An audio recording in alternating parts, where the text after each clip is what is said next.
Happy Holi,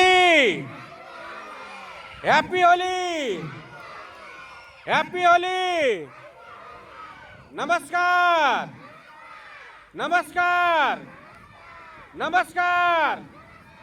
अब पूर्वको साथीहरूले पश्चिमको साथीलाई गाला रंगाइदिनुहोस्, त्यसपछि पश्चिमको साथीले पूर्वको साथीलाई गाला रंगाइदिनुहोस् र ह्याप्पी ल रंगाइदिनुहोस् त,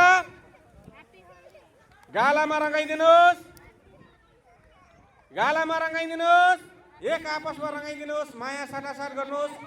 यसरी हामीले संस्कारी रूपले त्रिवेणी विद्यालयमा ह्याप्पी होली सेलिब्रेसन गरिरहेका छौँ। फेरि पनि म अनुरोध गर्दछु, happy Holi, happy Holi, happy Holi. अनि ताली बजाएर माया गरिदिनुहोस्, ताली बजाउनुहोस्, माया गरिदिनुहोस्, माया गरिदिनुहोस्, ताली बजाएर माया गरिदिनुहोस्। फेरि पनि happy Holi, happy Holi, happy Holi. Triveni school की, त्रिवेणी स्कुल की, त्रिवेणी स्कुल की। Thank you.